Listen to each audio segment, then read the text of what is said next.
Hello everyone, welcome to the Lakshya engineers academy. Lakshya engineers academy में आपका बहुत बहुत स्वागत है। आज हम बात करेंगे इलेक्ट्रिकल मशीन्स के बारे में। आज से आपको कंटिन्यू लेक्चर यहाँ पे इलेक्ट्रिकल मशीन का मिलेगा। यहाँ पे आप आएंगे, लक्ष्य इंजीनियर्स एकेडमी ऐप को प्ले स्टोर से डाउनलोड करेंगे, वहां पे आपको सारी इन्फॉर्मेशन मिल जाएगी।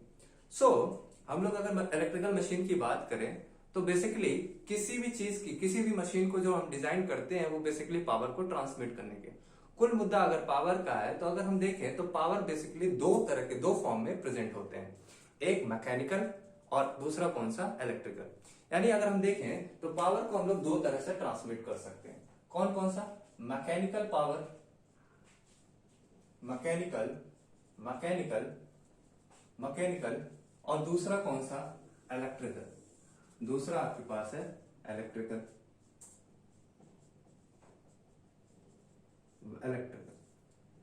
अगर मैकेनिकल में देखें, लेट अस सपोज आपसे एक छोटा सा बेसिक सा एग्जांपल, आप ट्रेवल करते ही होगे। ट्रेवलिंग में आप क्या देखते हो, लेट अस सपोज करिए आपके पास, आपने देखा एक ट्रेन और ट्रेन में ये लगा हुआ आपके पास एक वैगन, ट्रेन में ये लगा हुआ है वैगन, और इस वैगन को खींचने के लिए आगे लगा होता है एक इंजन। आगे कौन है, एक इंजन। इस इंजन के थ्रू हम क्या करते हैं, इस वैगन को, इस डब्बे को हम आगे की तरफ खींचते हैं। यानी ये डब्बा क्या कर रहा है, ये इंजन क्या कर रहा है, इस डब्बे को खींच रहा है। ये खींचेगा तभी, ये इंजन इस वैगन को तभी खींचेगा, जब यहां पे आप क्या करेंगे, एक कपलिंग करेंगे इंजन से। इस तरह के कपलिंग को हम लोग कहते हैं मैकेनिकल कपलिंग।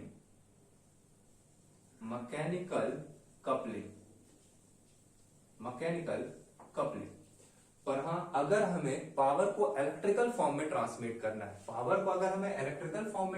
करना है, तो इसको ट्रांसमिट करने के हमारे पास दो तरीके होते हैं। पहला जो तरीका है उसे हम कहते हैं first way, bye means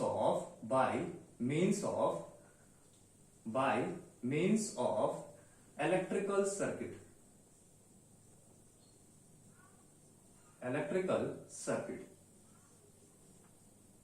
by means of electrical circuit, जो आप नेटवर्क थ्योरी में बहुत इजीली पढ़ के आते हैं।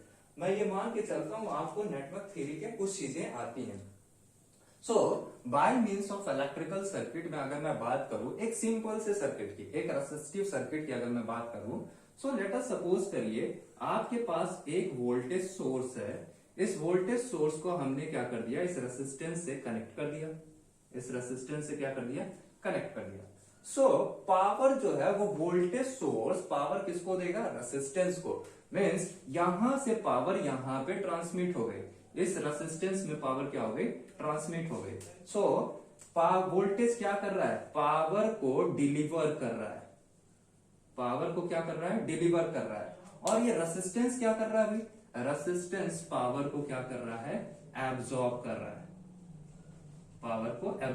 है। यानी ये पावर को क्या कर रहा है, खा रहा है। तो यानी यहां से पावर निकली और यहां पे चली गई, किसके थ्रू, ये किसके थ्रू गई, by means of electrical circuit. किसके through, by means of electrical circuit. एक सर्किट आपने बना रखा था, इस सर्किट के थ्रू पावर क्या हो गई, फ्लो हो गई। ये बात मुझे समझ में आई कि एक पावर फ्लो हुई कैसे, जब हमने उसमें क्या कर दिया, मैकेनिकल कपलिंग कर दिया। एक पावर मैं फ्लो करा रहा हूं कब, जब हम उसको क्या कर रहे हैं, एक सर्किट के थ्रू हमने पावर को ट्रांसमिट कर दिया, ट्रांसफर कर दिया एक जगह से दूसरे जगह। अब एक तरीका और है इलेक्ट्रिकल इंजीनियरिंग में हम लोग को पावर को फ्लो कराने के लिए। अगर हम देखें तो बाय मीन्स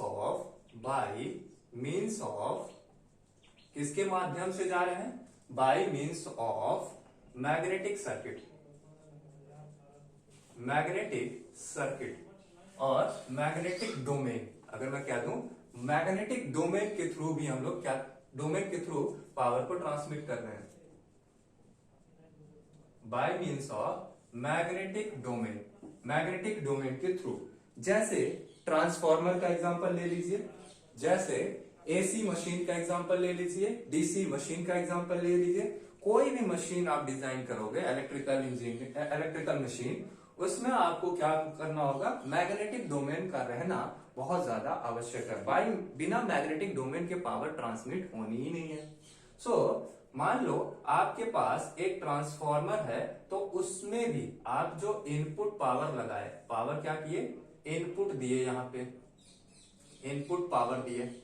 अब इस इनपुट पावर से यहां पे आपने इनपुट तो दे दिया, यहां पे आपको क्या चाहिए, आउटपुट पावर चाहिए। आउटपुट कहीं पे आप क्या कर रहे होगे, पावर को ले रहे होगे, आउटपुट पावर को चाहिए, पावर चाहिए होगा। सो ये किसके थ्रू जाएगा, वाया मैग्नेटिक डोमेन। किसके through, magnetic magnetic magnetic domain के थ्रू, मैग्नेटिक डोमेन के थ्रू। अब ये मैग्नेटिक डोमेन है क्या, मीन्स कभी भी अगर आपको पावर को ट्रांसमिट करना है वाया मैग्नेटिक डोमेन, सो ये डोमेन कहां कहां पे होता है, ये डोमेन आपको मिलेगा कहां पे, ट्रांसफॉर्मर में भी, ट्रांसफॉर्मर में भी, ट्रांसफॉर्मर, मशीन्स में जो रोटेटिंग मशीन्स है, डीसी मशीन अगर हम उसकी बात करें, डीसी मशीन्स में भी मिलेंगे। एसी मशीन्स की बात करें, एसी मशीन्स की बात करें, उसमें भी आपको मिलेगा। अब इस एसी मशीन में सिंगल फेज, थ्री फेज, हर जगह आपको क्या करना होगा, मैग्नेटिक डोमेन से के थ्रू ही, वाया मैग्नेटिक डोमेन ही हम क्या कर सकते हैं, पावर को ट्रांसमिट कर सकते हैं। तो कुल मिलाकर अगर मैं बात कहूं, सो पावर को हम लोग तीन फॉर्म में ही भेज सकते हैं, तीन रास्तों के थ्रू ही भेज सकते हैं। पहला, अगर हम लोग उसकी मैकेनिकल कपलिंग कर दें, दूसरा हम लोग क्या कर दें, इलेक्ट्रिकल सर्किट के थ्रू, तीसरा हम लोग क्या कर दें, उसको मैग्नेटिक डोमेन के थ्रू उसे भेज दें। यानी मैकेनिकल कपलिंग, मैग्नेटिक कपलिंग और सर्किट, वाया सर्किट। सो ये हमें एक बात समझ में आई कि भाई अगर हमें मशीन्स को पढ़ना है, अगर हमें मशीन्स को पढ़ना है, तो इस मैग्नेटिक डोमेन का, इस मैग्नेट का नॉलेज होना बहुत ज्यादा इंपॉर्टेंट है। मैग्नेट का नॉलेज होना बहुत ज्यादा इंपॉर्टेंट है। ये सिर्फ यहीं तक नहीं, आप देखेंगे मशीन तक ही नहीं, अगर आप डिफरेंट तरह के मेजरमेंट में इंस्ट्रूमेंट्स पढ़ेंगे, डिफरेंट तरह के इंस्ट्रूमेंट पढ़ेंगे, हर एक इंस्ट्रूमेंट में मैग्नेटिक डोमेन का बहुत ज्यादा यूज होने वाला है, या मैग्नेटिक डोमेन का बहुत ज्यादा यूज होता है। जो लोग पढ़ चुके हैं उनके लिए बहुत ज्यादा यूज होता है, जो पढ़ने जा रहे हैं उसका, उनके लिए बहुत ज्यादा यूज होने वाला है। सो अगर हम लोग देखें तो बेसिकली हमें इलेक्ट्रिकल मशीन पढ़ने के लिए हमें क्या होना आवश्यक है, मैग्नेट के बारे में जानना बहुत ज्यादा इंपॉर्टेंट है। सो इस पूरे लेक्चर में हम लोग पहले ये जानेंगे हर एक छोटा सा छोटा टर्म और बड़ी सी बड़ी टर्म, जो भी मैग्नेट से रिलेटेड है उसके बारे में जानेंगे, जिसको हम लोग कह रहे हैं basic fundamental of electrical machine, chapter number 1, basic fundamental of electrical machine. जिसमें जो लोग यहाँ पे आए हैं और जिन्हें ये भी नहीं पता है कि फ्लक्स क्या है, मैग्नेट क्या है, और वो भी मशीन पढ़ना चाहते हैं, उनके लिए यहाँ से ये पूरी सीरीज बहुत ज्यादा इंपॉर्टेंट होने वाली है। सो हम लोग यहां से स्टार्ट करेंगे आज से। सो पहला चैप्टर का नाम होगा हमारा fundamental of electrical machine, fundamental of electrical machine. चलिए, तो इस पूरे फंडामेंटल में हम अलग अलग छोटे छोटे डेफिनेशन मैग्नेट के बेस पे लॉज, जैसे कि फ्लक्स क्या है, फ्लक्स डेंसिटी क्या है, फ्लक्स इंटेंसिटी क्या है, इन सभी के बारे में पढ़ेंगे। फिर उसके बाद देखेंगे उसके कौन कौन से लॉज हैं जो हमने पढ़ रखा है ईएमएफटी में भी, इलेक्ट्रोमैग्नेटिक फील्ड थ्योरी में, जो यहाँ पे उपयोग होने वाले हैं, उसको थोड़ा सा एक क्विक रिवीजन देंगे। और उसके बाद क्विक रिवीजन देने के बाद हम लोग क्या करेंगे, आगे बढ़ेंगे। चलिए, तो हेडिंग लिखिए, chapter number one,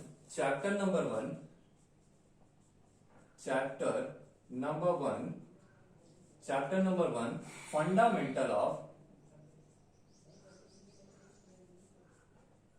fundamentals of electrical machines, electrical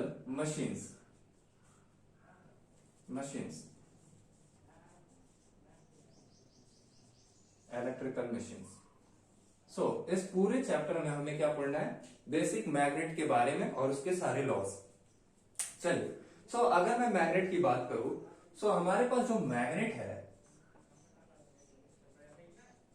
magnet है वो बेसिकली दो फॉर्म में प्रेजेंट है। मैग्नेट बेसिकली दो फॉर्म में प्रेजेंट है। एक हम लोग कहते हैं, एक मैग्नेट को हम लोग कहते हैं permanent magnet.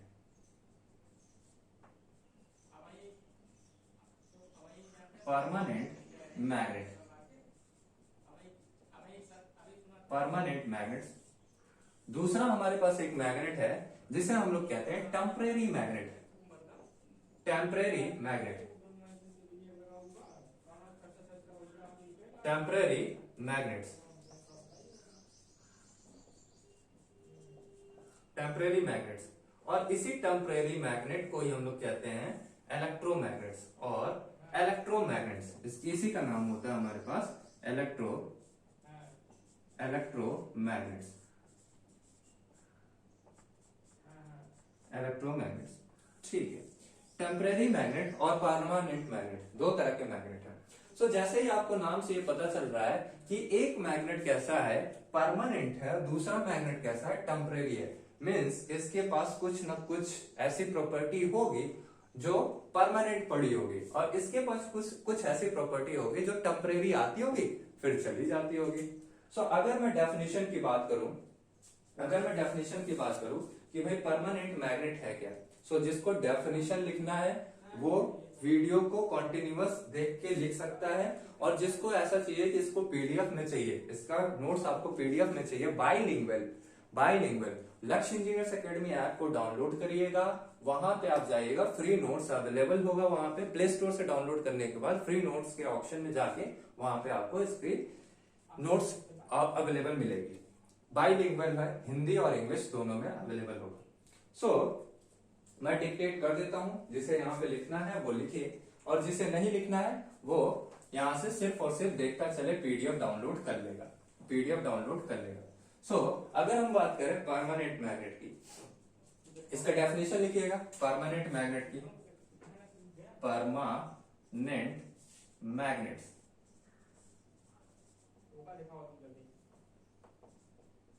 Permanent magnets, definition लिखिएगा। It is an object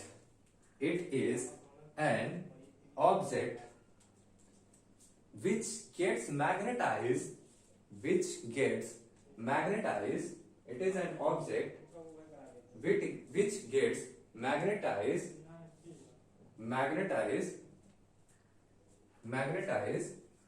which gets magnetized and creates its own pre-resistance magnetic field। अपनी ही क्या करता है, एक मैग्नेटिक फील्ड को क्रिएट करता है, अपनी ही मैग्नेटिक फील्ड को क्रिएट करता है। लेट अस सपोज करिए आपके पास एक मैग्नेट है, और आपको पता है, मैं इतना मान के चलता हूं कि मैग्नेट्स की कुछ प्रॉपर्टीज के बारे में आपको बेसिक नॉलेज है, जैसे कि वो बाइपोल में एग्जिस्ट करता है, उसके पास हमेशा क्या होता है, नॉर्थ पोल और साउथ पोल एक साथ होता है। कुछ मैं मान के चलता हूं कि आपको बेसिक फंडामेंटल्स के बारे में कुछ नॉलेज है। यहां पे लिखते हैं, लेट अस सपोज करिए आपके पास ये नॉर्थ पोल है, ये साउथ पोल है। सारे मैग्नेटिक फील्ड जो है वो नॉर्थ पोल से निकल के साउथ पोल की तरफ जाते हैं, नॉर्थ पोल से निकल के साउथ पोल की तरफ जाते हैं। यहां से मैग्नेटिक फील्ड लाइंस बाहर की तरफ जा रही है, मैग्नेटिक फील्ड लाइंस बाहर की तरफ जा रही है। ये आपकी मैग्नेटिक फील्ड लाइंस बाहर की तरफ जा रही है। ओके, यहां से आपकी मैग्नेटिक फील्ड बाहर की तरफ जा रही है, और यहां पे देखेंगे तो सारी मैग्नेटिक फील्ड लाइन साउथ से नॉर्थ की तरफ अंदर की डायरेक्शन में है। वो मैग्नेटिक मटेरियल जिसके पास खुद का मैग्नेटिक फील्ड हो उसे हम लोग कह रहे हैं परमानेंट मैग्नेट। ऐसा मटेरियल जिसके पास खुद का मैग्नेटिक फील्ड है उसे हम लोग कह रहे हैं परमानेंट मैग्नेट। परमानेंट मैग्नेट, अगर इसी की बात करें तो यहां पे हम जो ये लाइन है इसे कहते हैं magnetic field lines, magnetic magnetic field lines, magnetic field lines है भाई, ये हमारे पास मैग्नेटिक फील्ड लाइंस है। सो अगर मैं कहूं कि मैग्नेटिक फील्ड क्या है, एक छोटी सी बात कहता हूं कि आप बताइए मैग्नेटिक फील्ड क्या है, मैग्नेटिक फील्ड क्या है। सो अगर मैं कहता हूं मैग्नेटिक फील्ड क्या है, सो वो रीजन और वो स्पेस जहां पे क्या करे, अगर आप कोई एक नॉर्थ पोल लाके वहां पे रखते हो, नॉर्थ पोल को लाके वहां पे अगर आप रखते हो, तो वो क्या करे, फोर्स को एक्सपीरियंस करे, वहां पे वो पोल क्या करे, फोर्स को एक्सपीरियंस करे। तो उसे हम लोग क्या कहते हैं, स्पेस और रीजन। लेट अस सपोज करिए आप एक मैग्नेट और नॉर्थ पोल यहां से लेके आ रहे हो, तो यहां पे इसके ऊपर कोई फर्क नहीं पड़ रहा है, लेकिन इसी मैग्नेट को अगर आप इसके अंदर रखोगे, किसके अंदर रखोगे भाई, इस फील्ड लाइंस के अंदर रखे, तो जैसे ही यहां पे रखोगे एक फोर्स को ये एक्सपीरियंस करेगा, ये फोर्स को क्या करेगा, एक्सपीरियंस करेगा। तो जितने रीजन में इस फोर्स को एक्सपीरियंस करेगा, इस मैग्नेट पोल को, नॉर्थ पोल को इस रीजन में लाए, तो यहां पे ये फोर्स को एक्सपीरियंस किया, यानी ये जो स्पेस कहलाया, इसे हम लोग कह रहे हैं मैग्नेटिक फील्ड रीजन, इसे हम लोग क्या कह रहे हैं, magnetic field region. So definition लिखिएगा मैग्नेटिक फील्ड का डेफिनेशन लिखिएगा, the space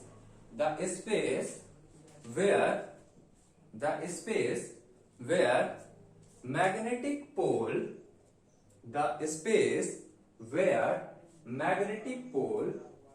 experiences a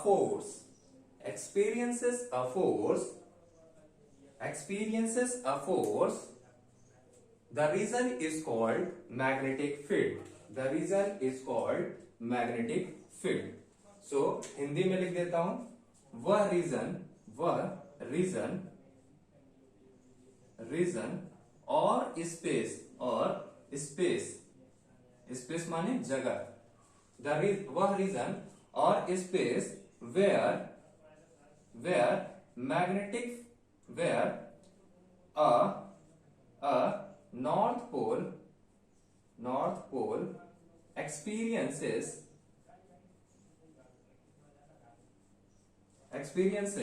a force, एक फोर्स को क्या कर रहा हूं, एक्सपीरियंस कर रहा हूं।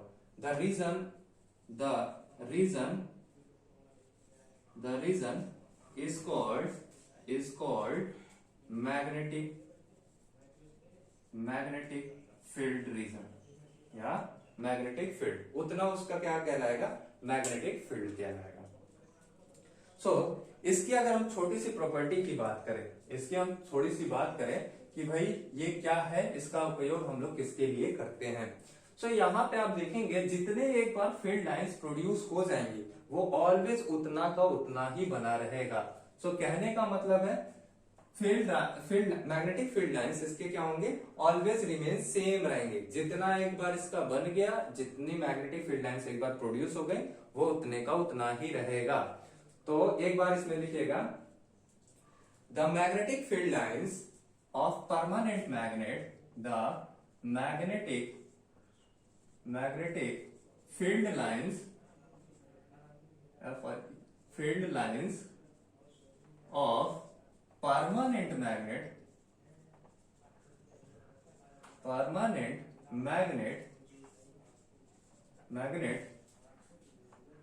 magnets are remain same, हमेशा कितना रहेगा, जितना है उतने का उतना ही बना रहेगा। जितनी फील्ड लाइंस अभी निकल रही हैं, इतने ही फील्ड लाइंस 10 साल बाद भी निकलेंगी, 5 साल बाद भी निकलेंगी, 2 साल बाद भी निकलेगा। सो इसकी क्या है, ये हमेशा उतने का उतना सेम ही रहेगा। सो अगर ऐसी बात है तो इसे हम एक बात ये भी कह सकते हैं, इट कांट बी इंक्रीज और डिक्रीज। भाई इसी चीज को मैं ऐसे कह रहा हूं, इट कांट बी इंक्रीज और डिक्रीज। इसे हम ना ही बढ़ा सकते हैं ना ही घटा सकते हैं। तो भाई जब ऐसी बात हो गई कि भाई जब इसे ना हम बढ़ा सकते हैं और ना घटा सकते हैं, तो इसका मतलब है जब हमें मैग्नेटिक फील्ड लाइंस की ज्यादा जरूरत पड़ेगी किसी कपलिंग को करने के लिए या फिर किसी चीज को लिफ्ट करने के लिए, तो हम वहां उठा नहीं सकते, वहां इसे लगा नहीं सकते। यानी इसको हमेशा हम ऐसा कहें कि जहां पे लो रेटिंग की जरूरत होगी, जहां पे लो रेटिंग की जरूरत होगी वहीं पे इसका उपयोग करेंगे। सही बात है भाई, कि जहां, नोट करके एक बात कह रहा हूं मैं, नोट, तो जहां पे लो रेटिंग मशीन का कंस्ट्रक्शन करेंगे वहां पे हम लोग क्या करेंगे, परमानेंट मैग्नेट का यूज करेंगे। So it is used for low rating machines, low rating machine में हम लोग क्या करेंगे, परमानेंट मैग्नेट का उपयोग करेंगे। एग्जाम्पल में लेट अस सपोज आपके पास एग्जाम्पल है, कुछ एग्जाम्पल ले लेते हैं। Fractional kilowatt machine, fractional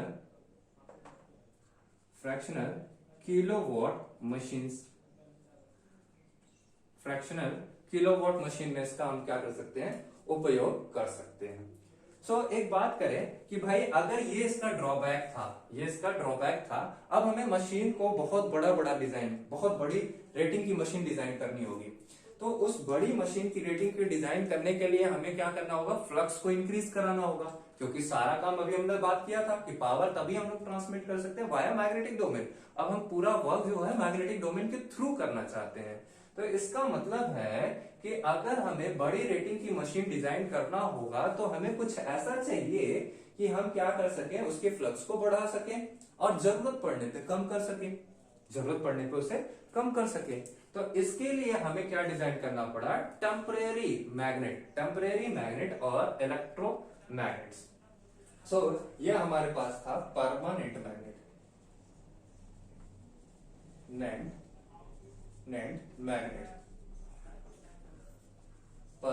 magnets. हम सिर्फ उसके ड्रॉबैक्स और उसकी प्रॉपर्टी जो हमें यूज करना है उसके बारे में जाने।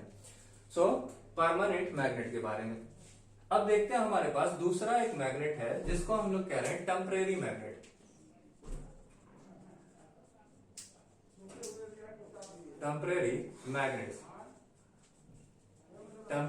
मैग्नेट्स, और इसी को हम लोग कहते हैं इलेक्ट्रोमैग्नेट्स।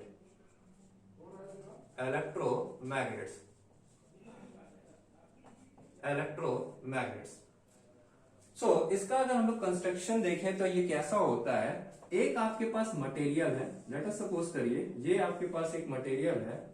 चलिए थोड़ा सा रब कर लेते हैं, रब करके आगे बढ़ते हैं। सेकंड लिखिएगा टेम्परेरी मैग्नेट्स। जो ये नोट्स नहीं लिख पाए हैं वो वीडियो को पॉज करके इजिली नोट्स लिख सकते हैं, और जिनको इसे पीडीएफ फॉर्म में चाहिए, डिस्क्रिप्शन बॉक्स में लिंक अवेलेबल है प्ले स्टोर पे लक्ष्य इंजीनियर्स एकेडमी का, वहां से डाउनलोड कर सकते हैं पीडीएफ नोट, इजिली अवेलेबल होगा। टेलीग्राम का लिंक भी अवेलेबल है, वहां से जाके अभी आप इसका पीडीएफ नोट्स डाउनलोड कर सकते हैं। कुछ बच्चों को बाय लैंग्वेज चाहिए होता है, जैसे डिप्लोमा के कुछ लोग हैं उन्हें बाय लैंग्वेज चाहिए होता है, उनके लिए प्रॉपर डिजाइन करके वो PDF notes description box Telegram link join करिएगा, वहां पे अवेलेबल मिलेगा। चलिए बात करते हैं हम लोग इलेक्ट्रोमैग्नेट की,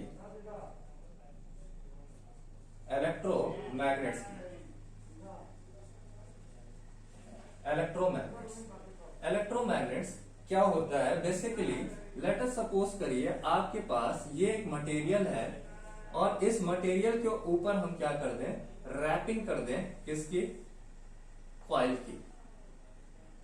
इस मटेरियल को हम लोग क्या कर देते हैं, कॉइल से इसकी रैपिंग कर देते हैं, मतलब इसके ऊपर कॉइल क्या कर देते हैं, बांध देते हैं। चलिए इसके ऊपर हमने क्या कर दिया, कॉइल बांध दिया। कॉइल बांधने का भी अपना अपना अलग अलग तरीका है, अभी हम लोग थोड़ी देर में सेंस ऑफ वाइंडिंग पढ़ेंगे इस लेक्चर में, फिर मैं बताऊंगा वहां पे हम कॉइल बांधते कैसे हैं। चलिए मान लिया इसके ऊपर हमने क्या कर दिया, कॉइल को बांध दिया, ठीक है। अब यहां से हमने क्या किया, एक सोर्स लगाया, अभी मुझे पता नहीं, मुझे ये नहीं पता है ये सोर्स कैसा है। लेट अस सपोज यहाँ पे सोर्स हमने लगा दिया। अब इस सोर्स की वजह से यहाँ पे क्या फ्लो होगा, एक करंट फ्लो होगा, एक करंट फ्लो होगा। लेट अस सपोज करिए ये करंट यहाँ पे जा रही है इसके थ्रू, इस डायरेक्शन में इधर से आई और पीछे होते हुए, पीछे होते हुए क्या आ रही है, बाहर से निकल रही है, पीछे होते हुए बाहर से निकल रही है। ये करंट पीछे होते हुए बाहर से, फिर से बाहर, फिर से बाहर, और यहाँ पे क्या हो गई, रिटर्न आ गई, है ना भाई। अब यहाँ पे हम लोग देखेंगे आगे चल के राइट हैंड रूल या फिर इसके डायरेक्शंस को, फ्लक्स की डायरेक्शन को कैसे आइडेंटिफाई करेंगे, कैसे पता करेंगे।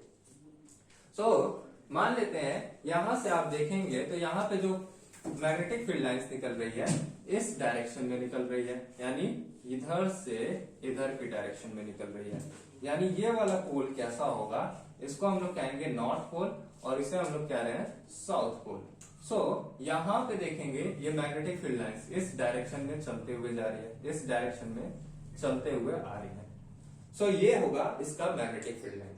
कहने का मतलब है अगर मैं करंट की स्ट्रेंथ बढ़ा देता हूं, यहाँ पे आप देखेंगे तो क्या मिलेगा आपको, यहाँ पे ये करंट जा रही है, यहाँ से ये करंट रिटर्न आ रहा है पाथ में।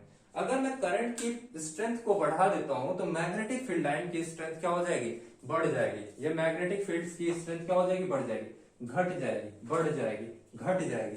यहाँ पे जो ये फ्लक्स है वो डिपेंड कर रहा है मैग्नीट्यूड ऑफ करंट, करंट के मैग्नीट्यूड पे, कितना ये मैग्नीट्यूड यहां से जाएगा उतनी ही फ्लक्स घटेगी, बढ़ेगी। अगर ये घट बढ़ रही है, अगर ये घट बढ़ रही है तो इसका मतलब क्या हुआ, इसका मतलब ये हुआ कि ये फ्लक्स घटेगा बढ़ेगा, फ्लक्स घटेगा बढ़ेगा। तो अगर वेरिएबल मशीन है जहां पे लोड की ज्यादा जरूरत है, फिर उसको कम करना है, तो वहां पे हम इजिली इसको लगा सकते हैं। ये मेरे को बात समझ में आई कि यहाँ पे इस मशीन का, इस मैग्नेट का हम लोग क्या कर सकते हैं, उपयोग कर सकते हैं।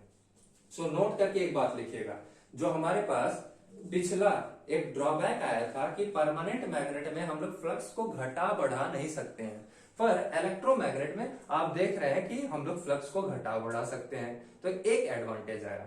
सो अगर मैं डेफिनेशन लिखूं, इलेक्ट्रोमैग्नेट की डेफिनेशन लिखूं, इलेक्ट्रोमैग्नेट का डेफिनेशन अगर लिखता हूं तो कह सकता हूं इलेक्ट्रोमैग्नेट, चलिए इसको electromagnets are those magnets in which the magnetic field lines are proportional or depends on the magnitude of current. Magnitude of current magnitude of current पे डिपेंड कर जाता है। सो इसकी कुछ तो प्रॉपर्टी ऐसी रही होगी जिसकी वजह से हम लोग इसको यूज कर रहे हैं। सो पहली प्रॉपर्टी ऐसी मेरे को मिली, फर्स्ट अगर मैं देखूं, सो फर्स्ट प्रॉपर्टी क्या मिला मुझे कि flux is variable, magnetic flux is variable. Variable means क्या, अच्छा, या ऐसे कह सकते हैं magnetic flux can be change, इसको हम लोग क्या कह सकते हैं, कैन बी एडजस्टेबल लिख सकते हैं। क्या, एडजस्टेबल, एडजस्ट कर सकते हैं एज पर रिक्वायरमेंट, रिक्वायरमेंट के अनुसार इसे हम लोग क्या कर सकते हैं, बदल सकते हैं। जैसे लो रेटिंग की जरूरत पड़ी, करंट को घटा दो, फ्लक्स की ज्यादा जरूरत पड़ी, करंट को बढ़ा दो। अब देखें तो यहां पे हम लोग अगर एक्साइटेशन पे, ये किस पे डिपेंड कर रहा है, सोर्स पे, करंट किस पे डिपेंड कर रहा है, सोर्स पे। तो अगर हम लोग देखें तो हम लोग ऐसा कह सकते हैं ये एडजस्टेबल है, घटा बढ़ा सकते हैं। पर यहां पे दो कंडीशन पॉसिबल है। क्या कंडीशन है, लेट अस सपोज करिए आपको पता है डीसी सोर्स, अब मेरा मन हुआ कि भाई एक काम करता हूं मैं, कि इसके जो सोर्स है वो डीसी तरह का हो, जो सोर्स है वो कैसा हो, डीसी नेचर का हो। तो सबसे पहले मैं लगाता हूं यहां पे सोर्स कैसा है, डीसी नेचर का। और डीसी नेचर में आपको पता है कि करंट कैसा होता है, करंट होता है कांस्टेंट। मतलब यहां पे मैंने सोर्स लगाया डीसी नेचर का, ठीक है, डीसी सप्लाई दी मैंने, डीसी सप्लाई दी, ओके, ठीक है, कोई इशू नहीं है।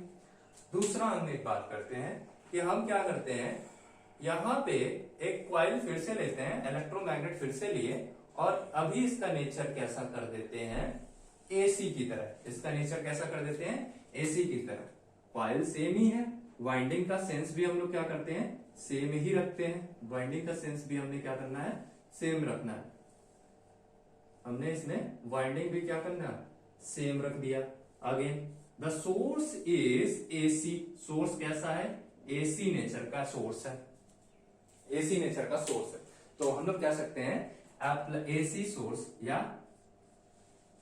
एसी सोर्स सप्लाई बोलो या सोर्स बोलो, सोर्स, ओके। आपको पता है कि इसका नेचर कैसा होता है, ये एज कांस्टेंट पड़ा होता है, यानी डीसी कैसा होता है, डीसी सोर्स की अगर मैं बात करूं वोल्टेज की, it remains constant for infinite time. Infinite time के लिए इसका नेचर कैसा होता है, कांस्टेंट होता है। अगर V वोल्ट्स का है तो V volts for all the value of t, किसी भी टाइम के लिए आप देखेंगे तो इसकी वैल्यू क्या होती है, कांस्टेंट पड़ी होती है। दूसरी बात अगर हम देखें तो हम कह सकते हैं अगर इनफाइनाइट टाइम जो एसी सोर्स होता है वो कैसा अवेलेबल होता है, ऑल्टरनेटिंग नेचर, या फिर ऑल्टरनेटिंग का है, एसी है तो ऑल्टरनेटिंग है। बट अगर मैं बात करूं टाइम वेरिएंट तो वो कैसा भी हो सकता है। अभी हम लोग मान लेते हैं ये साइनसॉइडल है, ये कैसा है, साइनसॉइडल है। Sinusoidal means it will alternating with a definite time period. Definite time period के बाद क्या करेगा, alternating means first positive half, second negative half, second negative half. So this one is your positive and this one is your negative of Vm for a time period. Let's say the time period is t पे ये क्या कर रहा है, अपने आप को फिर से रिपीट कर रहा है। मान लेते हैं इसका टाइम पीरियड कितना है, t है। कहने का मतलब है एसी सोर्स है। अगर सोर्स एसी हुआ, यहां पे देखेंगे, सॉरी यहां पे देखेंगे तो फ्लक्स कैसा मिलेगा आपको, यहां से करंट फ्लो कर गई, यहां से क्या फ्लो करा, करंट फ्लो कर गई, करंट फ्लो कर गई इस डायरेक्शन में, फिर वापस आया या वापस आया या वापस आया। यहां पे जो फ्लक्स बनेगा वो कैसा बनेगा, कांस्टेंट फ्लक्स। ये टाइम के साथ वेरी नहीं करेगा, ये फ्लक्स क्या है, कांस्टेंट फ्लक्स, डीसी की वजह से आया। सो ये फ्लक्स जो आया ये कैसा आएगा, कांस्टेंट, मतलब टाइम इनवेरिएंट। ये फ्लक्स का नेचर है। फिर से यहां पे लिख रहा हूं, नेचर ऑफ फ्लक्स। नोट्स अगर बना सके तो बनाते चलिएगा। Nature of flux, nature of flux, nature of flux कैसा है, nature of flux time variant है, समय के साथ क्या, टाइम इनवेरिएंट है, sorry time invariant,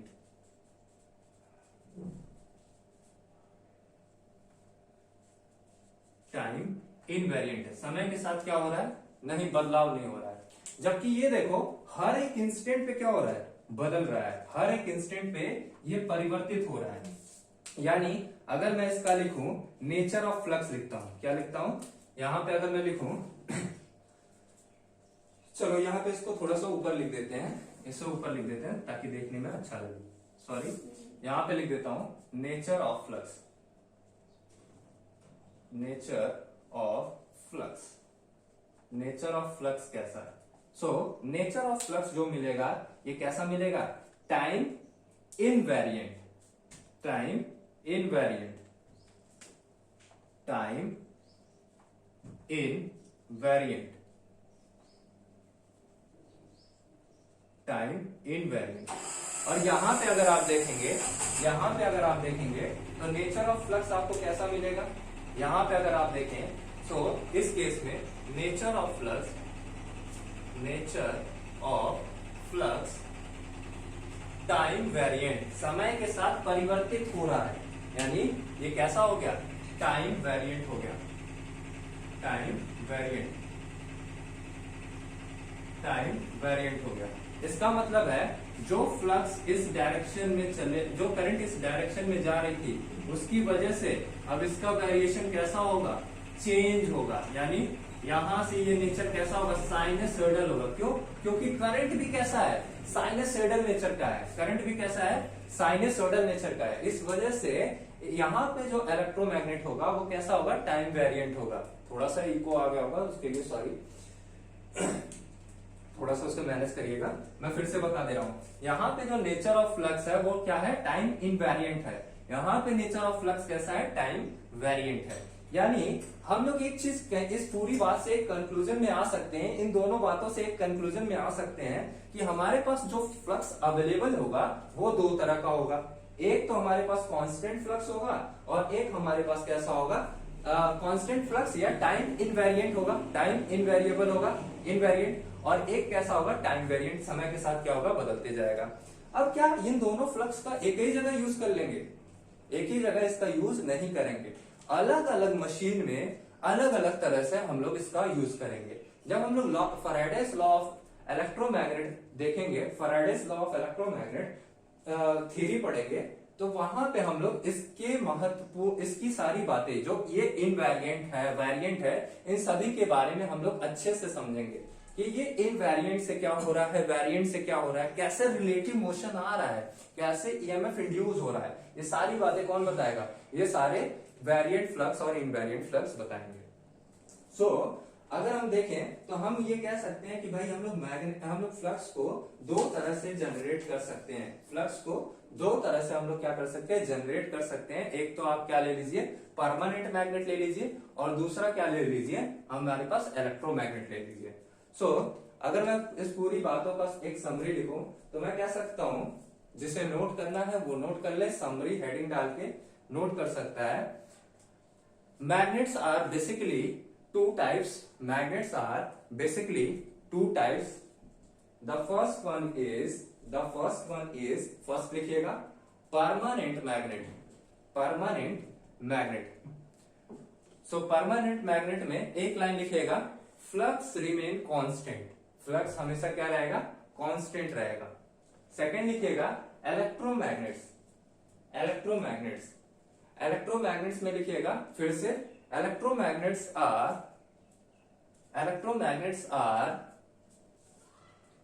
the magnets in which flux depends on the value of the current and nature as well, current का nature कैसा है। so उसके नीचे लिखिएगा on the basis of the sources, on the basis of the sources there are two types of flux. First one is time invariant, bracket में लिखिएगा excited by a DC source, आगे लिखिएगा time variant excited by a time varying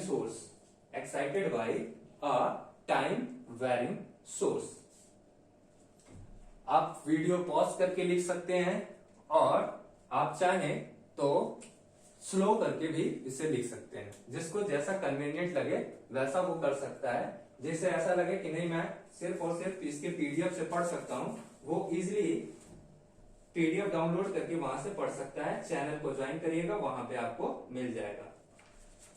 चलिए अब हम देखेंगे इसकी आवश्यकता अनुसार जहां जहां पे हमें जैसी जैसी जरूरत पड़ेगी वैसा वैसा हम क्या कर सकते हैं, मशीन्स को डिजाइन कर सकते हैं। जिस फ्लक्स की जहां पे जरूरत पड़ेगी उस फ्लक्स को वहां पे हम लोग डिजाइन करेंगे। चलिए सो आगे एक टॉपिक लिखते हैं, अगला टॉपिक जो है उस पर बात करते हैं, अगला टॉपिक उस पर बात करते हैं। यहां तक मैं समझ सकता हूं कि आपको समझ में आ गया होगा। हम लोग मैग्नेट्स इसलिए पढ़ रहे हैं मैग्नेटिक डोमेन, क्योंकि हमें पता चला कि भाई पावर इलेक्ट्रिकल मशीन में मैग्नेटिक सर्किट का बहुत ज्यादा उपयोग है, मैग्नेटिक डोमेन का बहुत ज्यादा उपयोग है। तो मैग्नेटिक डोमेन को पहचानने के लिए हमें क्या करना होगा, सबसे पहले मैग्नेट्स के बारे में जानना होगा। वही चीज हम लोग कर रहे हैं। और मैग्नेट्स के बारे में जानने का मतलब है हम उसके छोटे छोटे टर्म्स जैसे फ्लक्स, फ्लक्स का फील्ड, रीजन, इन सभी चीजों के बारे में हमने इंफॉर्मेशन ले ली। चलिए आगे देखते हैं इसके कुछ बेसिक टर्मोलॉजीज। पहला देखिएगा, द फर्स्ट वन इज अगर मैं कहता हूं फ्लक्स क्या है, flux, magnetic flux, magnetic flux क्या चीज है, मैग्नेटिक फ्लक्स क्या चीज है, इसको हम लोग रिप्रेजेंट करते हैं किससे, फाई से। मैग्नेटिक फ्लक्स क्या चीज है, इसे हम लोग रिप्रेजेंट करते हैं फाई से। सो यहां पे अगर देखें, मैग्नेटिक फील्ड लाइंस आपके मैग्नेट से निकल रही थी, मैग्नेटिक फील्ड लाइंस आपके मैग्नेट से निकल रही थी। तो अगर हम क्या है इसकी डेफिनेशन देखें, डेफिनेशन पे हमें फोकस तो नहीं होना है, बट थोड़ी सी बातें जान लेते हैं। सो देखें, the total number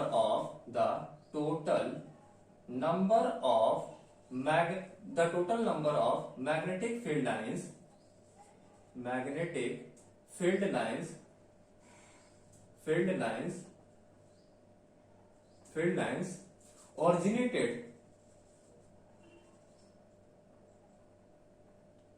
originated from the magnetic source। अब वो सोर्स कुछ भी हो सकता है वो परमानेंट मैग्नेट हो सकता है वो कैसा हो, टेम्परेरी मैग्नेट हो, कुछ भी हो सकता है। सो जितने total number of field lines निकल के आ रहे हैं मैग्नेट से, जितने total number of magnetic field lines निकल के आ रहे हैं कहां से, मैग्नेटिक सोर्स से, उसी को हम लोग क्या कह रहे हैं, मैग्नेटिक फ्लक्स कह रहे हैं।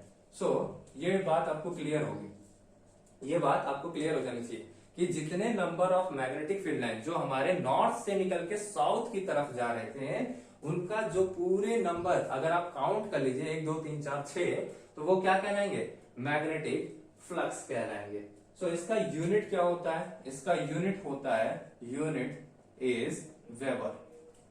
यूनिट क्या होता है, वेबर।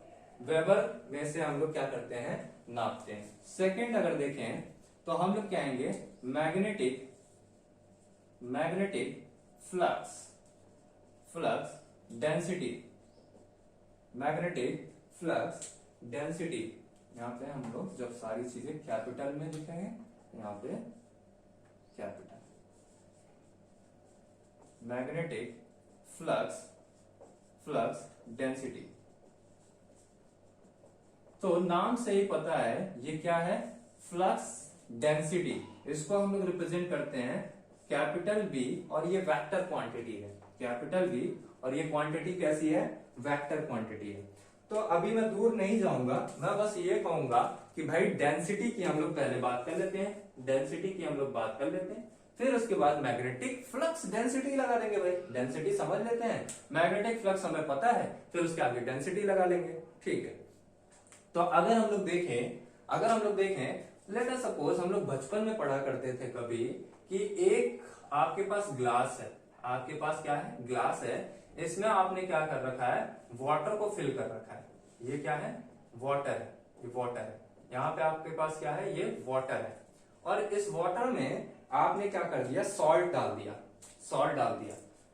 अभी लेट अस सपोज करिए 1 ग्राम का सॉल्ट आपने इसके अंदर डाला, तो ये कुछ यहाँ पे इतनी दूर में घुल गया, तो ये क्या हो गया, इसकी डेंसिटी को अभी क्या रखा, ऐसा मान सकते हैं कि अभी बहुत हल्की है, अभी ये क्या है, बहुत हल्की है।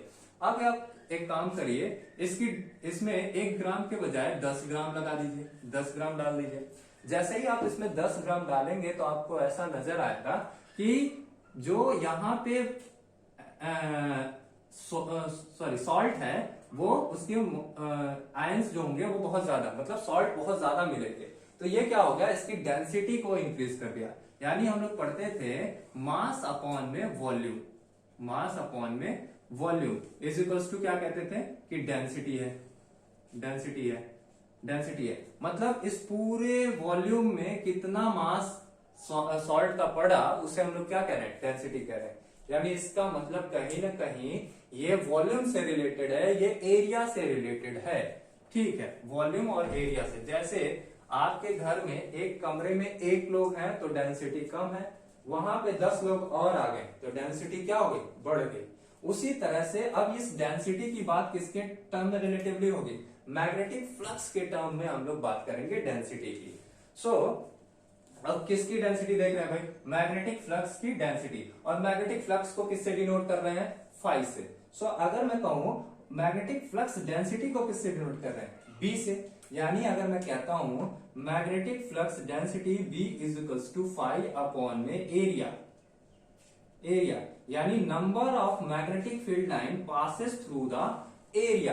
एक एरिया लेते हैं, एक आप ले लो, सपोज करो आपके पास एक एरिया है, ये क्या है, एक एरिया है। इस एरिया में कितनी मैग्नेटिक फील्ड लाइंस कितने फ्लक्स क्या होंगे यहां से पास हो जा रहे हैं, कितने फ्लक्स लाइंस यहां से क्या हो रहे हैं, पास हो रहे हैं, वही आपका क्या कहलाएगा, मैग्नेटिक फील्ड डेंसिटी। यही आपकी क्या कहलाएगी, मैग्नेटिक फील्ड डेंसिटी। बोलो भाई, ये आपका क्या है, एरिया है। ये आपके पास क्या है, एरिया है इस एरिया में। और एरिया कैसी क्वांटिटी होती है, एक वेक्टर क्वांटिटी होती है। एरिया एक वेक्टर क्वांटिटी होती है। तो यहां पे अगर हम लोग देखें, एरिया का कुछ ना कुछ एक डायरेक्शन होगा, एरिया का कुछ ना कुछ एक डायरेक्शन होगा। तो यहां पे अगर हम लोग देखें तो इसके पास आप कह सकते हैं, क्या कह सकते हैं भाई, फाई इज इक्वल्स टू, यहां से लिखें अगर तो हम लोग लिख सकते हैं कितना, phi is equals to B vector B dot कितना, ए, बी डॉट ए।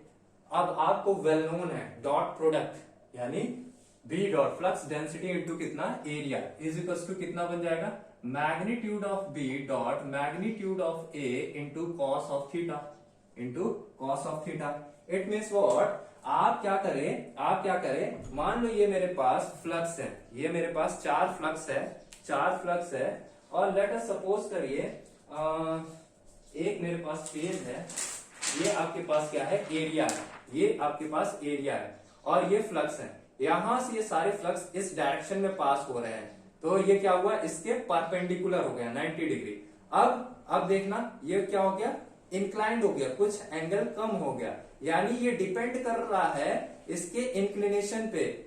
ये एरिया है और ये क्या है, इसका इंक्लिनेशन, किस रास्ते जा रहा है ये।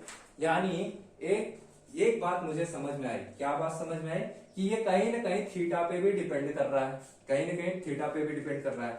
सो मैं अगर कहता हूं मैक्सिमम फ्लक्स कब होगा, maximum phi flux, maximum flux, और उसको मैं डिनोट कर रहा हूं फाई मैक्स से, उसे मैं किससे डिनोट कर रहा हूं, फाई मैक्स से।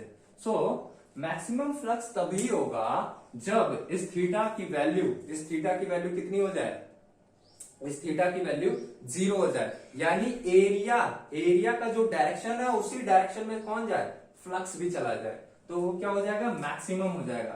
तो मुझे एक बात समझ में आई, for maximum flux vector B dot vector A और कॉस 0 की value 0। So for maximum flux कितना होगा, theta must be 0 degree, theta कितना होना चाहिए, 0 degree. So phi max is equals to mod of vector B dot mod of vector A. Again cos 0 is equals to कितना, 1। For minimum flux के लिए देखते हैं कितना होगा, for minimum flux theta must B this one. For maximum flux क्या हो जाए, मैक्सिमम हो जाए। फॉर मैक्सिमम फ्लक्स फाई क्या हो जाना चाहिए, मिनिमम होना चाहिए भाई। फाई कैसा मिलेगा, मिनिमम। थीटा मस्ट भी कितना हो जाएगा, थीटा इज इक्वल्स टू, अब बताओ कॉस की किस वैल्यू के लिए थीटा 0 हो जाता है। So theta is equals to 90 degree के लिए इसकी वैल्यू कितनी हो जाएगी, phi minimum is equals to कितना मिलेगा यहाँ पे, 0। फाई मिनिमम कितना मिल रहा है, 0। ये बात मुझे समझ में आई कि भाई फ्लक्स डेंसिटी इस चीज का नाम है, और उसका जो उसको हम लोग घटा बढ़ा इस तरह से भी हम लोग क्या कर सकते हैं, मिनिमम और मैक्सिमम जा सकते हैं। यानी मिनिमम रखने के लिए जो एरिया है उसके क्या करिए, उसके एरिया से और फ्लक्स का, यहाँ पे आप देखेंगे एरिया इस डायरेक्शन में जा रहा है, ऐसा मत समझना है एरिया इधर जा रहा है, एरिया का डायरेक्शन इस डायरेक्शन में इधर की तरफ, यानी यहां से फ्लक्स एंटर किया और इसके बीच का एंगल कितना हुआ, 0। यहाँ पे मैं एरिया का डायरेक्शन भी आपको दिखा दे रहा हूं। यहाँ पे अगर मैं देखूं ए कैप का डायरेक्शन किधर हो जाएगा, एरिया वेक्टर का डायरेक्शन किधर हो गया, इधर, तो इसका एंगल कितना हुआ, 0। सो यहाँ पे हम लोग ये बात कह सकते हैं कि भाई हमें फ्लक्स डेंसिटी समझ में आ गई एक बात, और यहां से हम लोग ये चीज कह सकते हैं। ठीक है, तो एक बात बताओ मुझे, इसका यूनिट आप बता सकते हैं क्या, unit of B, unit of flux density, flux density का यूनिट कितना होगा, फ्लक्स डेंसिटी का यूनिट कितना होगा। सो यहां पे देखिएगा बी है फ्लक्स अपॉन में एरिया किस में नापते हैं, मीटर स्क्वायर, यानी इसका यूनिट कितना हो जाएगा, weber WBER, weber per metre square. मैं समझता हूं यहां तक सारी बातें क्लियर हो गई होंगी। फ्लक्स मैग्नेटिक फ्लक्स किसे कहते हैं, मैग्नेटिक फ्लक्स डेंसिटी किसे कह रहे हैं, यहां तक सारी बातें आपको क्लियर हो गई होंगी कि मैक्सिमम का केस क्या है और मिनिमम का केस क्या है, मैक्सिमम का केस क्या है और मिनिमम का केस क्या है। चलिए एक तीसरी बात करते हैं, थर्ड, जिसको हम लोग कहते हैं फ्लक्स, मैग्नेटिक फ्लक्स इंटेंसिटी या मैग्नेटाइजिंग फोर्स भी बोलते हैं कहीं कहीं, मैग्नेटिक फ्लक्स इंटेंसिटी को हम लोग H से डिनोट करते हैं, मैग्नेटिक फ्लक्स इंटेंसिटी को H से डिनोट करेंगे, अभी देखेंगे कैसे कैसे ये चीजें, मैग्नेटिक फ्लक्स इंटेंसिटी क्या है, डेंसिटी इंटेंसिटी दोनों अलग अलग बातें हैं। तो यहां पे देख रहे हैं हम लोग magnetic flux intensity, magnetic flux intensity, इसको हम लोग डिनोट करते हैं H से, और ये क्या कौन सी क्वांटिटी है, वेक्टर क्वांटिटी है। यानी अभी हमारे पास फ्लक्स आया था, मैग्नेटिक फ्लक्स, जो हम आपको फाई से डिनोट कर रहे थे, वो कैसी क्वांटिटी थी, वो क्वांटिटी थी बेटा फ्लक्स फाई जो था वो स्केलर क्वांटिटी। फिर उसके बाद आया मैग्नेटिक फ्लक्स डेंसिटी, वो कैसी क्वांटिटी है आपके पास, वेक्टर क्वांटिटी है। इसके बाद हम लोग पढ़ रहे हैं magnetic field intensity, magnetic field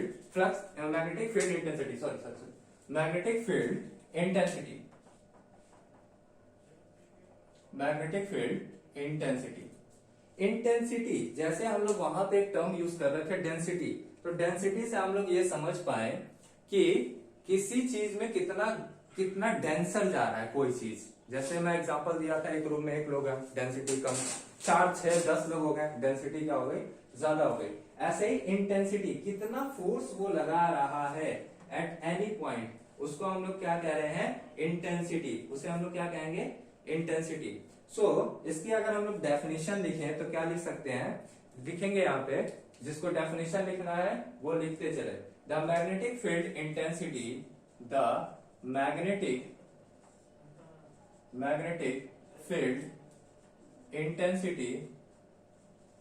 intensity is defined as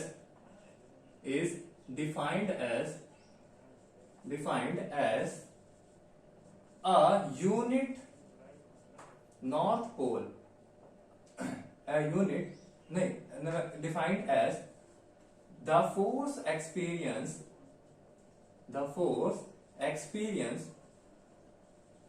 experienced by a north pole placed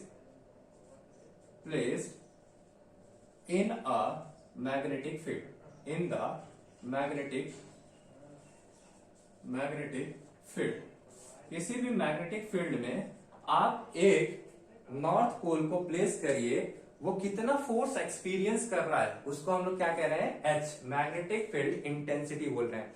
अगर मान लो यहां से एक हम लोग, अब इसमें कंफ्यूजन क्या होगा, लोगों को कंफ्यूजन क्या होगा ये देख लेते हैं। हम लोग मैग्नेटिक फील्ड पढ़े थे, मैग्नेटिक फील्ड का मतलब वो रीजन जहां पे वो फोर्स को एक्सपीरियंस कर रहा हो, वो रीजन जहां पे फोर्स को एक्सपीरियंस कर रहा है उसे हम लोग कह रहे हैं मैग्नेटिक फील्ड। अब कितना फोर्स एक्सपीरियंस कर रहा है, अब हम लोग बात कर रहे हैं कि वो फोर्स कितना एक्सपीरियंस कर रहा है भैया, 10 न्यूटन, 20 न्यूटन, 50 न्यूटन, 100 न्यूटन, कितने फोर्स को एक्सपीरियंस कर रहा है उसको हम लोग कहते हैं मैग्नेटिक फील्ड इंटेंसिटी। कितनी तीव्रता है उसके अंदर किसी भी चीज को खींच के लाने के लिए, किसी भी चीज को खींच के ले जाने के लिए, तो उसे हम लोग कह रहे हैं मैग्नेटिक फील्ड इंटेंसिटी। तो आप जैसे हम लोग पढ़ते थे इलेक्ट्रिक फील्ड, वोल्टेज पढ़ते थे तो क्या कहते थे, एक इनफाइनाइट पे पॉजिटिव चार्ज रखा है, उसको खींच के अपने पास ला रहे हैं, तो जितना काम करना पड़ा, जितनी एनर्जी लगानी पड़ी, उसे हम लोग क्या कहते हैं, वोल्टेज कहते हैं। उसी तरह से एक फील्ड रखा है, एक नॉर्थ पोल को खींच के ला रहे हैं यहाँ पे, तो जितना फोर्स उसके ऊपर एक्सपीरियंस हो रहा है, जितना फोर्स इसके ऊपर एक्सपीरियंस हो रहा है, उसे हम लोग क्या कहेंगे, मैग्नेटिक फील्ड इंटेंसिटी। उसे हम लोग क्या कहेंगे, मैग्नेटिक फील्ड इंटेंसिटी। तो जाहिर सी बात है कोई ना कोई क्या आ रहा होगा, रिलेशन होगा। फील्ड इंटेंसिटी है तो फील्ड डेंसिटी और इंटेंसिटी में कोई ना कोई रिलेशन तो होगा ही होगा। चलिए एक रिलेशन स्टेब्लिश करते हैं, लिखिएगा relation between magnetic B and H, magnetic field, magnetic flux density and intensity B and H में एक रिलेशन देखते हैं। मैग्नेटिक फील्ड लाइंस, स्ट्रेंथ अगर किसी भी चीज को बढ़ा देना, जैसे हम लोग बचपन में कहानी सुनते थे, क्या सुनते थे कि आप एक को बहुत इजीली तोड़ सकते हैं, एक को बहुत इजीली तोड़ सकते हैं, 2 को क्या करेंगे और कठिन हो जाएगा, 3 को क्या करेंगे, 3 को क्या करिए तोड़िए तो और कठिन हो जाएगा, 4 को क्या करिए तोड़िए तो और कठिन हो जाएगा। हम लोग क्या कहते थे, एकता में बल है। अब ये ना कह के अब यहां देखो, अब कह रहे हैं कि जैसे जैसे आपको मैग्नेटिक फील्ड इंटेंसिटी अगर आप बढ़ाएंगे, इंटेंसिटी मतलब फोर्स, नंबर ऑफ लाइंस को आप बढ़ाएंगे, तो वो डायरेक्टली प्रोपोर्शनल होगा एच के। इंटेंसिटी बढ़ाओगे डेंसिटी बढ़ जाएगा, अगर इंटेंसिटी बढ़ा रहे हो तो डेंसिटी बढ़ जाएगा। मैं कहा अगर ऐसी बात है, लेकिन अगर डेंसिटी अपॉन इंटेंसिटी करोगे तो ये आपको कोई ना कोई एक क्या मिलेगा, कांस्टेंट वैल्यू मिलेगी, या वैल्यू क्या ऑब्टेन होगी, कांस्टेंट। और इस कांस्टेंट वैल्यू को मैं कह रहा हूं वेक्टर बी अपॉन में vector H is equal to कितना, म्यू इज व्हाट, परमिएबिलिटी। जैसे हम लोग परमिटिविटी पढ़ रहे थे, कहां पे, इलेक्ट्रोस्टेट में पढ़े थे, तो मैग्नेटोस्टेट में क्या कह रहा था, परमिटिविटी, इसे हम लोग कहते हैं परमिएबिलिटी,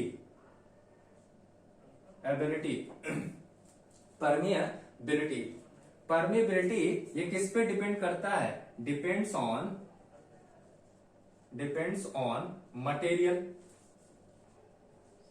मटेरियल पे ये डिपेंड करता है। इसका मतलब है यार कि अगर मुझे मैग्नेटिक फ्लक्स डेंसिटी देखना है तो म्यू इंटू कितना लिखूंगा, एच लिखूंगा, म्यू इंटू कितना, एच लिखूंगा, भाई यही तो होगा, म्यू इंटू एच होगा। तो मैं कहा यार अगर डेंसिटी बढ़ाना है तो एक फैक्टर कहीं ना कहीं मटेरियल भी क्या कर जाता है, एक फैक्टर है जिसपे डिपेंड करता है। तो ये भी एक तरह का क्या है, फैक्टर, एक फैक्टर है। और वो फैक्टर किस पे डिपेंड कर रहा है, factor on which density, magnetic field, magnetic flux density depends, magnetic flux density ये कहीं ना कहीं म्यू पे डिपेंड कर रहा है यार। तो इसका ये मतलब अगर ये डिपेंड कर रहा है तो फ्लक्स भी डिपेंड करेगा, अगर फ्लक्स भी डिपेंड करेगा तो इसका मतलब है मशीन का जो मैग्नेटिक डोमेन है कहीं ना कहीं मटेरियल पे भी डिपेंड करेगा। भाई बात तो ये भी सही है कि हम लोग बात कर रहे थे कि पावर जो हम लोग मशीन में ट्रांसमिट कर रहे हैं वो मैग्नेटिक डोमेन में कर रहे हैं, तो मशीन का जो म्यू है कहीं ना कहीं किस पे डिपेंड करेगा, मैग्नेटिक मटेरियल पे। सो मशीन का म्यू जो है flux magnetic domain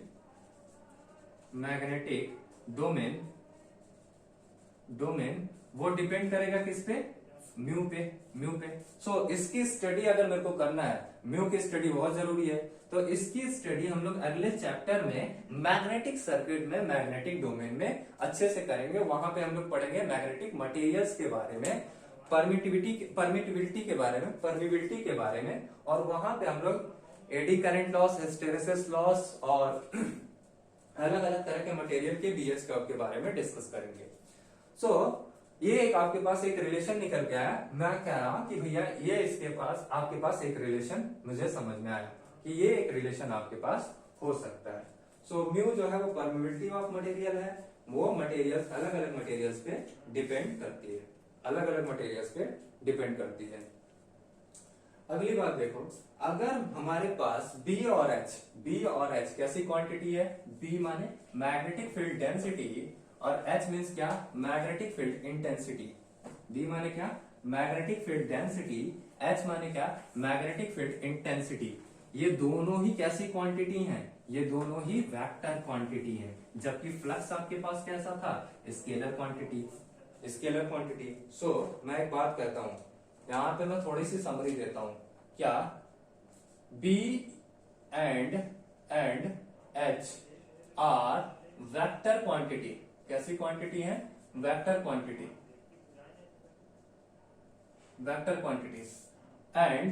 and B and H are vector quantities and phi is a scalar quantity,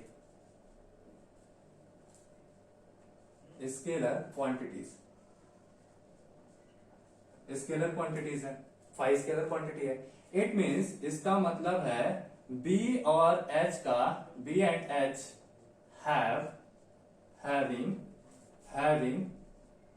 having some direction, कुछ डायरेक्शन होगा ना भाई इसके पास, उसका कुछ डायरेक्शन होगा, क्योंकि एक वेक्टर क्वांटिटी हमेशा अपने साथ एसोसिएट करती है किसको, मैग्नीट्यूड, और उसके साथ क्या एसोसिएट होता है, डायरेक्शन।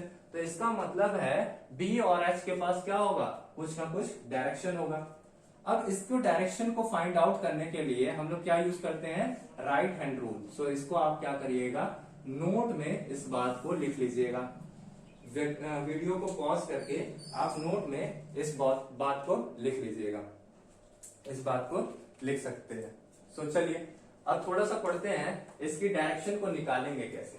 इसके डायरेक्शन को फाइंड आउट करने के लिए हम लोग यूज करते हैं right hand rule, right hand rule, right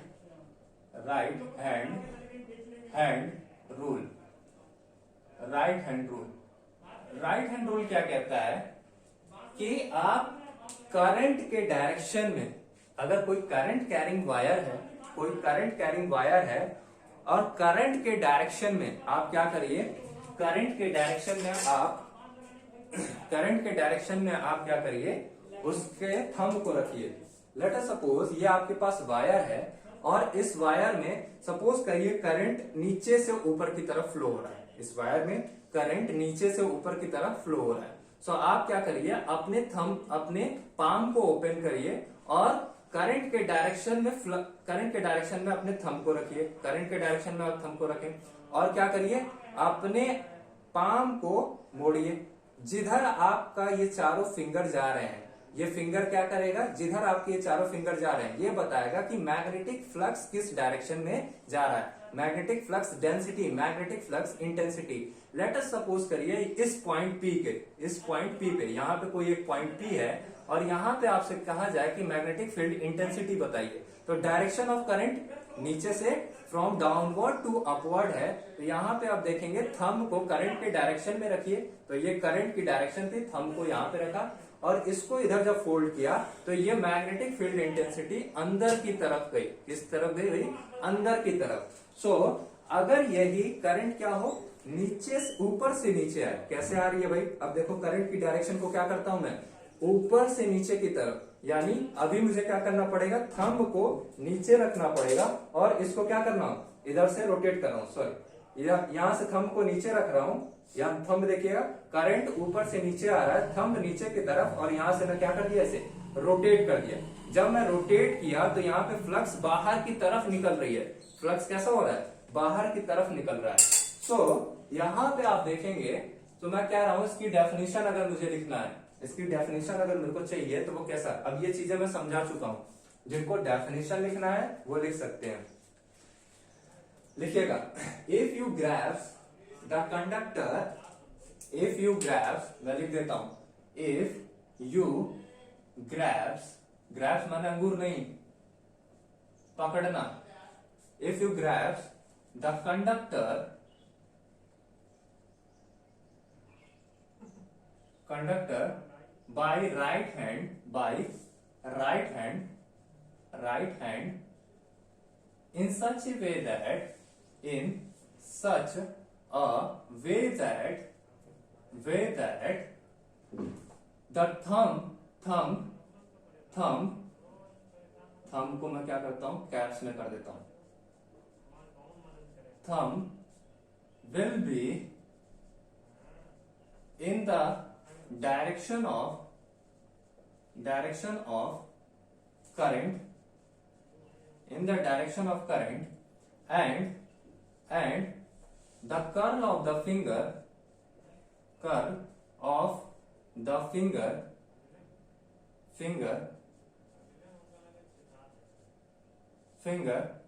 determines the direction of magnetic field intensity, magnetic field intensity, magnetic field intensity वहां पे डिफाइन करेगा।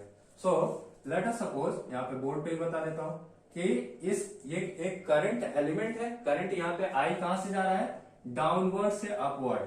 सो आप क्या करो, थंब को यहां पे रखो और इसको अंदर की तरफ, ये कैसे जा रहा है, अंदर की तरफ। सो हमारा IEEE के कन्वेंशन के अनुसार जब भी डायरेक्शन फ्लक्स अंदर की तरफ होता है तो उसे हम लोग किससे डिफाइन करते हैं, क्रॉस से।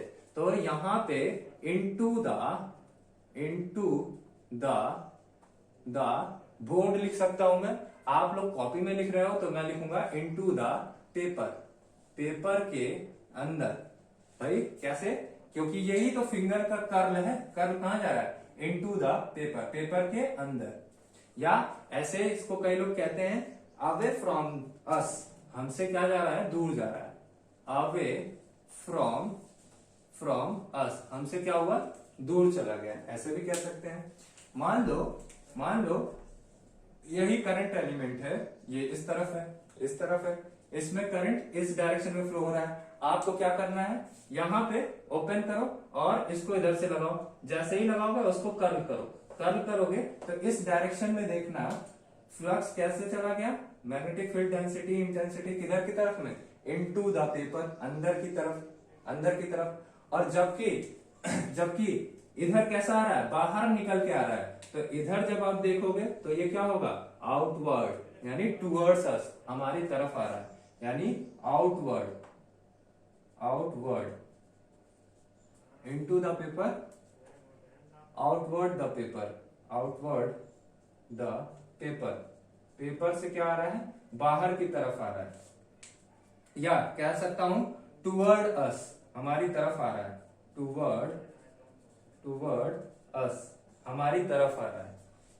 तो यहाँ पे इस तरफ देखोगे तो ये क्या हो रहा है, अंदर से ये घुस रहा है, अंदर से फ्लक्स घुस रहा है और बाहर की तरफ से निकल के आ रहा है। तो यहाँ पे देखोगे तो ये कैसा इधर नेचर शो होगा, आउटवर्ड, इसका डायरेक्शन कैसा है, आउटवर्ड, इसे लिख रहा हूं आउटवर्ड, इधर क्या लिख रहा हूं, इनवर्ड, सॉरी आउटवर्ड बाहर की तरफ, ये अंदर की तरफ, ये आउटवर्ड बाहर की तरफ। इतनी बात आपको समझ में आ गई होगी, इतनी बात आपको समझ में आ गई होगी कि हमने क्या क्या पढ़ लिया, हमने पढ़ लिया फ्लक्स क्या है, फ्लक्स डेंसिटी क्या है, फ्लक्स इंटेंसिटी क्या है, फ्लक्स डेंसिटी और इंटेंसिटी के बीच क्या रिलेशन है। उसके बाद हमने पढ़ लिया कि भाई अगर डेंसिटी और इंटेंसिटी दोनों ही वेक्टर क्वांटिटी है तो उसके बीच का कोई ना कोई डायरेक्शन होगा, और उस डायरेक्शन को फाइंड आउट करने के लिए हम लोग एक रूल का यूज करते हैं जिसे हम लोग कहते हैं राइट हैंड रूल। कभी कभार क्या होगा, ऐसे करंट एलिमेंट ना देके वो क्या कहेगा कि आपके पास एक करंट है जो अंदर की तरफ जा रहा है, जिसमें करंट का जो फ्लो है ये कैसा है, ये करंट है, ये कैसे जा रहा है, अंदर की तरफ। अभी यहाँ पे करंट की डायरेक्शन आपको नोन है, करंट की डायरेक्शन कैसी है, अंदर की तरफ। अभी क्या करो, अपने फिर से पाम को और थंब को स्ट्रेच करो। स्ट्रेच करने के बाद ये करंट की डायरेक्शन में अपने थंब को रखो और इसको टर्न करो। जैसा ही टर्न करोगे तो यहाँ पे जो आपके पास जो डायरेक्शन ऑब्टेन होगा, यहाँ पे आपके पास जो डायरेक्शन ऑब्टेन हुआ वो इस डायरेक्शन में, यानी यहां से इधर फ्लो कर रहा है। इस डायरेक्शन को मैं कह रहा हूं बी जो है, बी किधर जा रहा है, ये क्लॉकवाइज डायरेक्शन में जा रहा है। और आई क्या है, करंट किधर जा रही है, इनवर्ड्स जा रही है, इनवर्ड्स अंदर की तरफ। इसी तरह से अगर कल को आपके पास क्या आ जाए, करंट बाहर की तरफ आ जाए, करंट का डायरेक्शन क्या हो, बाहर की तरफ, तो यहां पे अगर आपसे कोई पूछे कि मैग्नेटिक फील्ड डेंसिटी और इंटेंसिटी का डायरेक्शन बताइए, फिर से क्या करिए, स्ट्रेच करिए, यहां पे लाइए, थंब के डायरेक्शन में करंट को रखिए, थंब करंट बाहर की तरफ आ रहा है, और फ्लक्स क्या होगा, फ्लक्स देखोगे तो एंटी क्लॉकवाइज घूम रहा है। फ्लक्स कैसा घूम रहा है, एंटी क्लॉकवाइज। फ्लक्स का डायरेक्शन किधर है, एंटी क्लॉकवाइज डायरेक्शन में ये घूम रहा है। सो यहां पे मैं लिख रहा हूं बी एंटी क्लॉकवाइज,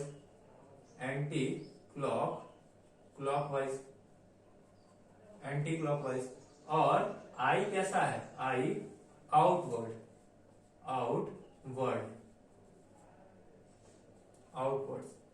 सो आज के लिए बस इतना ही करते हैं।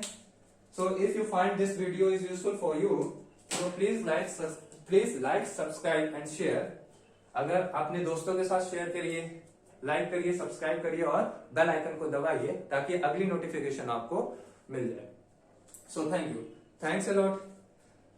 अगला आपसे अगर इसके नोट्स चाहिए, पीडीएफ नोट्स चाहिए, तो आप एक काम करिएगा, प्ले स्टोर डिस्क्रिप्शन बॉक्स में उसकी लिंक अवेलेबल होगी, लक्ष्य इंजीनियर्स एकेडमी डाउनलोड करिएगा, वहां पे बायलिंगुअल नोट्स आपको अवेलेबल मिलेंगे। Okay, thanks a lot.